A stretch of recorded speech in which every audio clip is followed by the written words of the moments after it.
Single check తోటి ఇల్లు తీసుకోవడం జరిగింది. 60 లక్షలు పెట్టి ఇల్లు తీసుకున్నా. ఐ లవ్ ఏడిఎంఎస్ అని ఇంటి మీద బోర్డు పెట్టుకున్నా. గొప్ప అని చెప్తున్నా. ఎందుకు చెప్తున్నానంటే జాబ్ చేయడం తప్పు కాదు. జాబ్ మీద నేను డిపెండ్ అయ్యింటే ఈఎంఐలు ఇల్లు తీసుకునేటోని.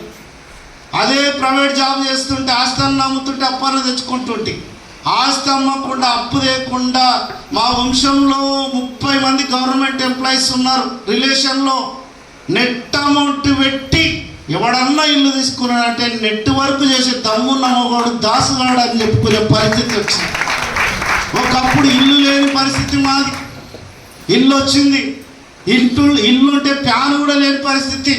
ఫ్యాను లేని పరిస్థితిలో నుంచి ఏసీని పెట్టుకొని ఎంజాయ్ చేసే పరిస్థితికి వచ్చిందంటే ఏడిఎంఎస్లో ఎంత దమ్ముందో గుర్తించాలని చెప్తున్నా. i20 కారు తీసుకున్నా. రీసెంట్గా ఫార్చునర్ కారు బుక్ చేసిన. ఏప్రిల్ 11th రోజు 52 లక్షల కారు మా ఇంటికి వస్తుంది. ఒకప్పుడు పెట్రోల్కు గతి లేని పరిస్థితి నాది. 2 వీలర్ ఉన్నప్పుడు పెట్రోల్కు 30 రూపాయలు 40 రూపాయల పెట్రోల్ లేదు. ఎవడన్నా తీసుకొని పోతే మిగిలిస్తే అక్కడిక్కడ తిరిగే వ్యక్తిని ఈరోజు ఫార్చునర్ కారు బుక్ చేసే పరిస్థితికి వచ్చిందంటే ఏడిఎంఎస్లో ఎంత దమ్ముందో గుర్తించని చెప్తున్నా. ఈరోజు కారు తీసుకున్నా. బంగారం. పెళ్ళైన కొత్తలో మా భార్య ఒక ఫంక్షన్కి వెళ్దామంటే రాలే. ఎందుకు ఈ కొట్లాటలు అవుతున్నారా? ఎందుకు రాలేదంటే నీవేదో పోటుగాడవు పొడుస్తావని చెప్పేసి లక్షలు కట్నం ఇచ్చి మా వాళ్ళు నీకు ఇచ్చిర్రు నన్ను.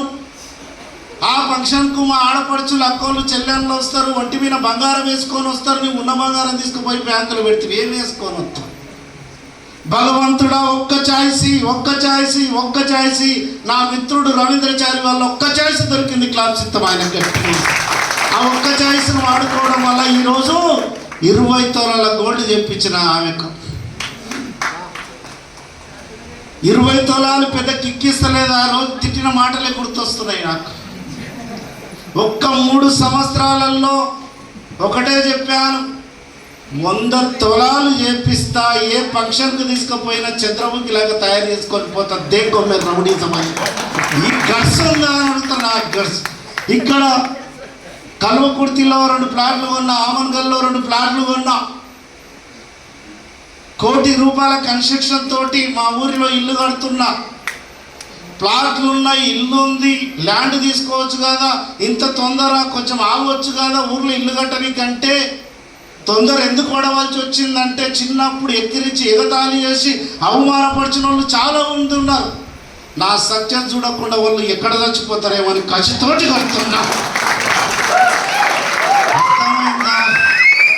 నేను గొప్ప అని చెప్తలేను మిత్రమా. నాకు దొరికిన ఏడిఎంఎస్ అనే ఆపర్చునిటీని 100% వాడుకోవడం వల్ల ఈ అద్భుతం జరిగింది. అదే ఛాయిస్ నీకుందని గుర్తు చేస్తున్నా. నాకు ఈ సక్సెస్ రావడానికి 37 నెలలు పట్టి ఉంటుందేమో. అదే సక్సెస్ నీకు రావడానికి 6 నెలలు సరిపోతుందని చెప్తున్నా. ఎట్లా పాసిబుల్ అవుతుంది అనొచ్చు. నేను స్టార్ట్ చేసిన కొత్తలో ఎక్కడో హెడ్ ఆఫీస్ ఉండేది బెల్గాంలో. చూపెట్టుకోవడానికి వెహికల్ లేదు, షోరూమ్ లేదు, ఫైనాన్స్ లేదు. అంత కష్టకాలంలోనే మేము నిలబడి గెలిచాం. ఈరోజు మీకు అన్నిటికన్నా షోరూమ్లు అయినాయి, ఫైనాన్స్ అయింది, వెహికల్ అయింది, హైవే రోడ్ వేసినాం. సపోర్ట్ చేయడానికి మేము ఉండం. ఎదగాలని కసి ఉంటే ఎదిగించడానికి మేము రెడీ అని చెప్తున్నాం. ఇంత అవకాశం ఉన్నప్పుడు ఈజీగా సక్సెస్ కావచ్చు. మాకంటే తొందరగా మీరు సక్సెస్ కావచ్చు. ఇక్కడ ఒకటే డిసైడ్ అయిన మిత్రమా, ఇట్లే ఉంటే నేను ఆర్థికంగా జాబు చేస్తే నేను నా భార్య పిల్లలు బతకొచ్చు. నేను పడ్డ బాధ ఎకనామికల్ బాధ నా ఫ్యామిలీలో ఎవడూ పడకూడదన్న కసితోటి బిజినెస్లోకి రావడం జరిగింది. మాటలు చెప్పడం కాదు, ప్రాక్టికల్గా. రీసెంట్గా మా అన్న కొడుకు పెళ్లి ఒక్క రూపాయి ఇవ్వకుండా 7 లక్షల రూపాయలు ఖర్చు పెట్టి కేవలం 1000 మంది ఏడిఎంఎస్ ఫ్యామిలీ మెంబర్సే వచ్చారు ఆ ఫంక్షన్కి. అడుగండి అంటే ఇంత దమ్ము ఉంది బిజినెస్లో అని గుర్తు చేస్తున్నా.